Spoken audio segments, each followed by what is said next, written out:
Après cette intervention très fouillée, avec énormément de détails importants qui éclairent, je crois, le débat ici, et en même temps me permet d'aller plus en profondeur dans mon intervention. Mais avant, je voudrais revenir, et Yves lui a fait allusion, à notre rencontre débat du 26 mars 2022, qui avait pour titre « Extrême droite et mouvement ouvrier ». Je me souviens que l'on discutait encore du bien fondé du terme de fascisation dans les débats que nous avions eus. Aujourd'hui, qui conteste la nécessité du débat sur ce thème? Comme j'ai eu l'occasion de le dire, et ça a été repris dans la Marseillaise ce matin, il en va du danger du fascisme comme celui du dérèglement climatique. Les prévisions que l'on fait s'avèrent toujours en deçà de la réalité. Voilà. Donc j'en viens maintenant à mon propos.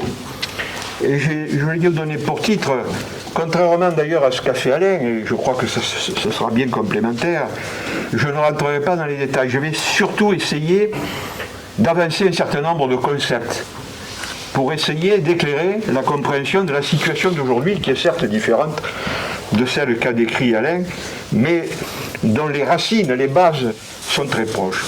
Alors, le titre de mon intervention, c'est « De la crise actuelle à la fascisation et du fascisme à la guerre, quelle riposte des travailleurs ?» Alors, face à la crise du capitalisme mondialisé, qui peut conduire, enfin c'est mon postulat, à un nouveau fascisme et à la guerre, il faut commencer par nommer le mal et déceler les signaux avant-coureurs qui se mettent en place afin d'agir avant qu'il ne soit trop tard.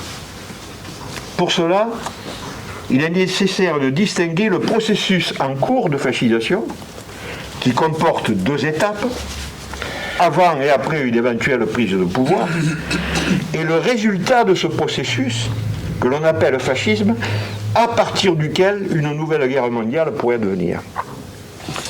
En effet, la fascisation ne naît pas de rien.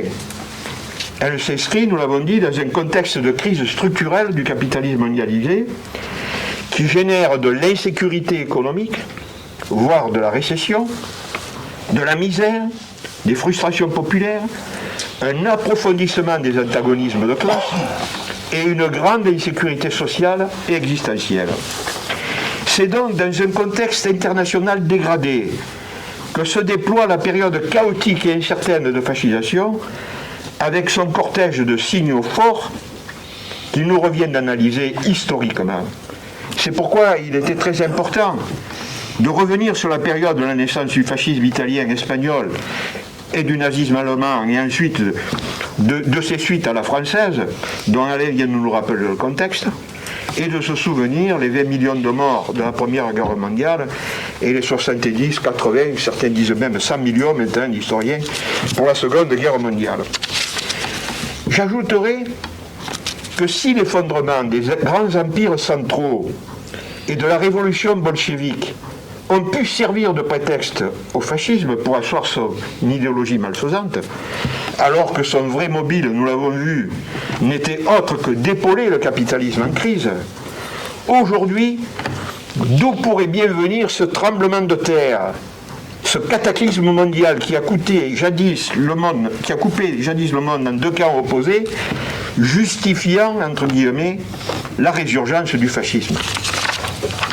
Nous voyons bien que la révolution bolchevique et les divers mouvements d'insurrection révolutionnaire qui s'en sont suivis ont pu servir de prétexte au capital pour développer le fascisme. Actuellement, et malheureusement je dirais, on ne voit pas de révolution prolétarienne en marche qui pourrait menacer les classes dominantes en Europe, aux États-Unis ou ailleurs. Je pose donc la question, où la bourgeoisie est-elle aux abois à travers le monde aujourd'hui? Certes, de grands mouvements sociaux ont surgi ça et là, à commencer par les printemps arabes, ou pour ne prendre qu'un exemple hexagonal, le mouvement des Gilets jaunes. Mais en quoi ont-ils pu remettre en cause le système capitaliste? Quant aux guerres en cours, Ukraine, conflit israélo-palestinien et bien d'autres foyers de guerre à travers le monde, ils n'ont pas, non plus que je sache, pour mobile de renverser l'ordre bourgeois. Nous voyons bien que si nous voulons comprendre pourquoi aujourd'hui la fascisation s'étend un peu partout à travers le monde, il nous faut chercher ailleurs que dans un supposé affrontement imminent entre les forces révolutionnaires et les forces réactionnaires. Voilà pourquoi, comme pour 1929, la raison profonde du processus de fascisation en cours doit être reliée avant tout à la crise structurelle du capitalisme mondialisé qui a commencé dans les années 70, culminé en 2008, pour se poursuivre sur de nouvelles formes jusqu'en 2023. Cependant, si dans les deux cas, 1929 et 2023, la fascisation et le fascisme peuvent être rattachés à la crise du système capitaliste, de profondes différences les séparent aujourd'hui. Pour faire court, je les résumerai en 5 points. Premier point, la crise économique actuelle découle certes, comme en 1929, de la suraccumulation du capital et de la surproduction de marchandises, mais s'y ajoute la crise des marchés financiers spéculatifs, devenus d'autant plus complexes et puissants qu'ils s'appuient sur la révolution informationnelle, engendrant comme jamais des écarts entre le revenu du capital et les salaires et entre les rentes de la bourgeoisie et le pouvoir d'achat. J'ouvre une parenthèse. Il y a encore 10 ans, il fallait à peu près 3 heures pour que les traders ou d'autres personnes spéculent sur les marchés financiers. Aujourd'hui, vous savez combien il faut, grâce à l'intelligence artificielle? 22 secondes. En 22 secondes, des milliards changent de main sur le dos des peuples et des travailleurs. Deuxième point, les profondes mutations technologiques, loin de libérer les travailleurs, ont été exploitées pour accroître le chômage et la précarité. La révolution et la numérisation ont entraîné une polarisation de l'emploi, avec une classe ouvrière dévalorisée et des emplois de plus en plus précaires. Cette dynamique délétère a contribué à affaiblir la lutte des classes parmi les travailleurs. Troisième point, la crise environnementale, résultant des politiques productivistes, extractivistes et consuméristes du capitalisme, déstabilise dangereusement les écosystèmes et pousse l'impérialisme économique, incarné par les États-Unis, à chercher par tous les moyens à maintenir sa domination mondiale, quitte à générer de dangereuses tensions géopolitiques. Quatrième point, l'effondrement des pays dits socialistes a laissé un vide idéologique, entraînant une crise de confiance dans les alternatives révolutionnaires au capitalisme, favorisant ainsi une montée de l'individualisme qui exacerbe la société de consommation. Avec la crise, cela a contribué à affaiblir les solidarités collectives et parfois même à nourrir des ressentiments à l'égard des populations immigrées, fortement paupérisées et contraintes de fuir la misère et parfois la guerre. Cinquième et dernier point, la crise du capitalisme mondialisé a accentué les clivages entre les puissances occidentales, cherchant à maintenir leur domination sur les pays émergents et le camp des pays non alignés. De vives tensions, notamment avec la Chine, passent de devenir la première puissance économique, accentuent les clivages nord-sud, on dit aujourd'hui nord global, sud global, mais enfin c'est nord-sud, créent un terreau favorable à des conflits régionaux dont l'Ukraine et le Moyen-Orient sont les prémices, en même temps qu'une mortelle épreuve pour les peuples, ces conflits, instrumentalisés par l'impérialisme états-unien, peuvent devenir une sérieuse menace pour la paix mondiale. Voilà pourquoi la fascisation représente la réponse réactionnaire du capitalisme en crise et pourquoi les gouvernements et la bourgeoisie au pouvoir cherchent à préserver leurs intérêts en favorisant les régimes autoritaires et nationalistes. Et par le passé, nous avons vu comment ça s'est produit. Cette inquiétante tendance, observable dans de très nombreux pays, s'accompagne de la limitation des droits démocratiques, de l'aminage des droits du travail et des droits sociaux, de l'érosion des libertés individuelles et d'une répression accrue en direction des travailleurs et des syndicats notamment bien sûr des syndicats de classe. Après avoir brossé le triste tableau à partir duquel on comprend mieux le processus de fascisation en cours et les réels dangers qu'il fait peser sur les travailleurs et les peuples, force est de constater qu'au stade actuel de la crise généralisée du système et la difficulté qu'ont les masses à mener collectivement le combat pour en sortir, la probabilité que le capital passe de la fascisation au fascisme et du fascisme à la guerre est très forte. J'en viens donc à présent au processus par lequel le basculement progressif des puissances occidentales, en particulier les États-Unis, vers des régimes ouvertement fascistes semble possible. Après la chute de l'URSS et de ses alliés, le capitalisme annonçait la fin de l'histoire. Tous les pays devaient aller main dans la main vers la construction d'un monde pacifique et unifié sous l'emblème de la démocratie libérale. Il semblait acquis que le libre marché avait un penchant naturel pour une société anti-autoritaire, relativement permissive et tolérante.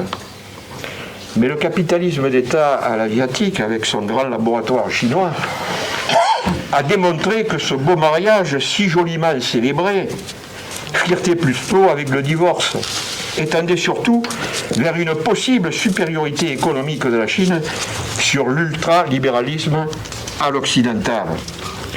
Alors que le système d'économie mixte et planifié chinois allait de l'avant, devenant même, selon les dires du capital, l'atelier du monde, la gouvernementalité néolibérale, talonnée par sa propre crise, libérait l'économie d'une quelconque finalité planifiée et la remplaçait par la loi formelle.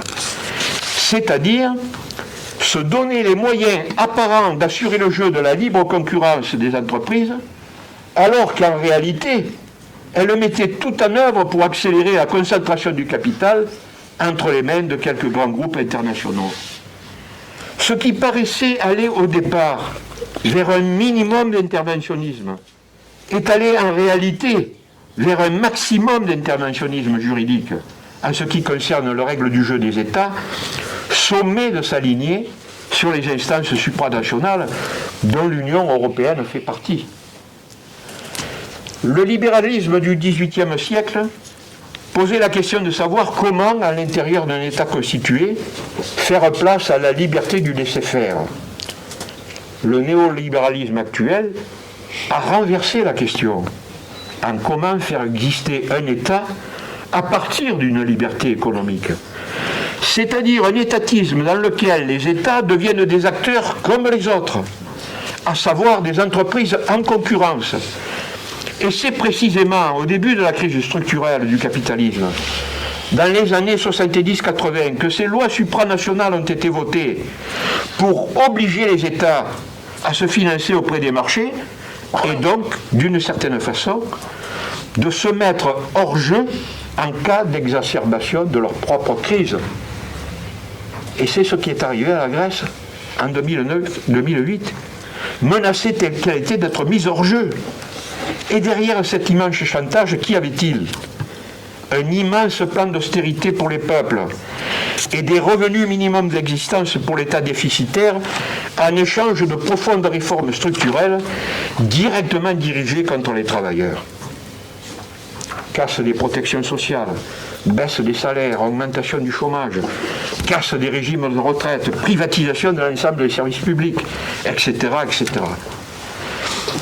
Voilà, avec l'accélération de la crise, ce qui attend peu ou prou la plupart des pays occidentaux. Et même, dans une certaine mesure, l'impérialisme états-unien lui-même. Non seulement ce traitement de choc a été théorisé par le capital à travers un certain Milton Friedman, profiter des traumatismes collectifs pour opérer de grandes réformes structurelles ou politiques, mais la tragédie grecque n'était au fond qu'une continuité historique du traitement de choc infligé au Chili sous Pinochet, en Irak après la honteuse invasion américaine, et même, d'une certaine façon, à la Nouvelle-Orléans suite au traumatisme de l'ouragan Katrina. Et aussi, et malheureusement, soyons-en sûrs, à Gaza, après le massacre des populations civiles par les troupes du gouvernement factieux israélien. Mais là n'est pas le seul moyen utilisé par le capital pour justifier son interventionnisme de choc économique et militaire. Compte tenu de l'ampleur de la crise, il doit taper plus fort encore. D'où le choc des civilisations, ou plutôt l'ethnicisation théorisée en 1996 par l'écrivain américain Samuel Huntington, voire le grand remplacement, venant renforcer les visées fascisantes et autres visées guerrières de plus grande ampleur, dont le conflit israélo-palestinien en cours fait partie. Voilà deux exemples, théorie du choc et ethnicisation, d'un possible passage de la fascisation au fascisme et du fascisme à la guerre, tout en sachant que ces préparatifs mettent en jeu des facteurs qui sont le résultat de combinaisons sociales, sociétales, environnementales, politiques et géopolitiques plus complexes encore. Je propose donc brièvement d'approcher de plus près cette complexité afin de mieux comprendre les raisons profondes qui alimentent cette dangereuse dynamique. Je le ferai en 6 points. Premier point, la concentration des richesses entre les mains d'une oligarchie très restreinte crée un terrain propice à l'émergence des régimes autoritaires qui garantissent la stabilité du système au détriment des droits démocratiques dont se réclame toujours le capital. Et les mots que nous a cités Alain, de groupe, sont éclairants, je veux dire, on est en plein dedans. Deuxième point, la compétition acharnée entre les grandes puissances pour le contrôle des ressources, des marchés et des zones d'influence déstabilise l'ordre mondial. Les États-Unis, en quête de maintien de leur hégémonie, sont prêts à recourir à des stratégies agressives, accentuant les tensions internationales et rendant imminents les risques d'un conflit généralisé. Troisième point, les attaques contre l'état de droit, la suppression des droits civiques à certaines populations colonisées, dont le peuple palestinien est l'exemple type, et la restriction des droits sociaux ne peuvent que saper les fondements des pseudo-démocraties occidentales, facilitant la fascisation et les régimes autoritaires. Quatrième point, les mouvements nationalistes, alimentés par des discours xénophobes et anti-immigration, sont instrumentalisés par la bourgeoisie au pouvoir. Ces mouvements droitiers, extrême droitiers, voire ouvertement fascistes, constituent pour le capital une réponse aux problèmes socio-économiques, politiques et environnementaux dont il est le premier responsable et lui servent à se dédouaner de ses responsabilités quant à la crise. Cinquième point, la propagande à travers la mainmise du capital sur tous les circuits d'information alimente la désinformation générale et contribue grandement à manipuler l'opinion publique. De plus, les régimes factieux, déjà en place en Europe et ailleurs, Yves nous en a parlé, utilisent habilement cette propagande mensongère pour justifier leur politique répressive, dans le but de créer un consensus artificiel au sein des sociétés. Sixième et dernier point, la crise économique pousse les États à investir massivement dans la course aux armements pour maintenir leur supériorité militaire. L'impérialisme militaire devient ainsi une stratégie pour garantir l'accès aux ressources minières, pétrolières et agricoles afin d'asseoir leur domination sur certaines régions clés du globe et se préparer à une éventuelle guerre mondiale. Il veut parler des 400 milliards échelonnés sur 4 ans d'euros, 400 milliards d'euros de notre Macron de service. On voit bien qu'on est dans cette dynamique. Je n'invente rien. Mais comme nous allons le voir, cela ne va pas sans contradiction. La crise environnementale générée par la surproduction mondiale, notamment l'extraction inappropriée des ressources naturelles, celle destinée à alimenter la compétition pour le développement des technologies de pointe, crée d'ores et déjà des situations de vulnérabilité biosphérique quasi irréversibles. Et vous savez qu'il y a lieu actuellement à Dubaï. Et nous sommes déjà, d'ailleurs, ponctuellement tout au moins, dans le dépassement des 1,5 qui sont censés nous amener beaucoup de catastrophes climatiques. Vous voyez, donc, on s'embarque dans une situation très difficile. De plus, les visées fascisantes et guerrières du capital s'accompagnent d'une répression quasi systématique des mouvements sociaux et syndicaux, s'opposant aux politiques néolibérales, de même que la criminalisation de la concertation sociale vise à éliminer toute opposition pouvant menacer l'ordre établi. Enfin, et il faut quand même le noter, le déclin de la solidarité internationale, lié à toutes ces pressions sur le mouvement social syndical, rend plus difficile la résistance mondiale contre les politiques factieuses. De plus, et malheureusement, nous n'en sommes pas aux 5 millions d'adhérents de la CGT à l'époque où la fascisation était en route. Enfin, le déclin de la solidarité internationale lié à toutes les pressions du mouvement social et syndical rend plus difficile la résistance mondiale contre ces politiques factieuses. Voilà succinctement résumé les noirs desseins du capital en crise, qu'il nous revient de combattre si nous voulons éviter le pire. Alors, comment organiser la riposte syndicale face à toutes ces menaces grandissantes? Car, qu'on se le dise, la résistance existe bel et bien. Tout d'abord, je voudrais dire qu'il convient d'être réaliste. Il ne faut jamais oublier que des situations révolutionnaires ont parfois fleuri dans les pires conditions. Disant cela, je pense à la Commune de Paris, en pleine guerre, et également à la Révolution d'octobre, en pleine guerre mondiale.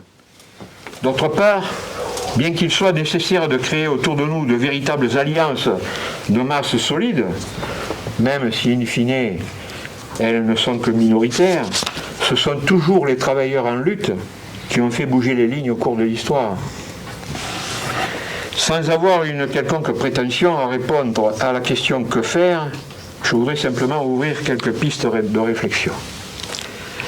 La première chose à faire, me semble-t-il, et c'est ce que nous faisons aujourd'hui à cette conférence, c'est-à-dire informer le plus largement possible l'ensemble des travailleurs sur les funestes desseins du capital dont nous venons de parler, mais aussi contribuer à la lecture à travers les livres qui vous sont présentés ici.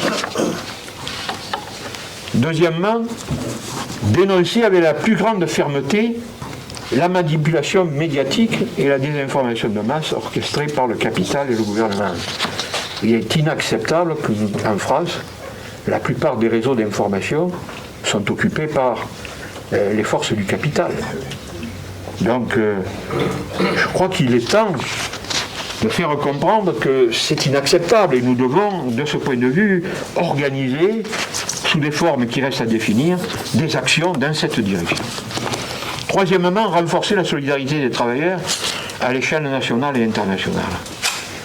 Quatrièmement, soutenir et impulser tous les mouvements, les actions de grève en cours contre la casse de l'emploi, la destruction du service public, la précarité organisée, et agir de façon coordonnée pour faire plier le patronat et le gouvernement afin d'obtenir une augmentation des salaires et de retraite au minimum à la hauteur de l'inflation en cours. Cinquièmement, défendre bec et ongle tous les conquis sociaux, à commencer par le droit du travail et l'ensemble des conventions collectives, qui sont, là, je l'ai vu encore aujourd'hui, fortement menacées.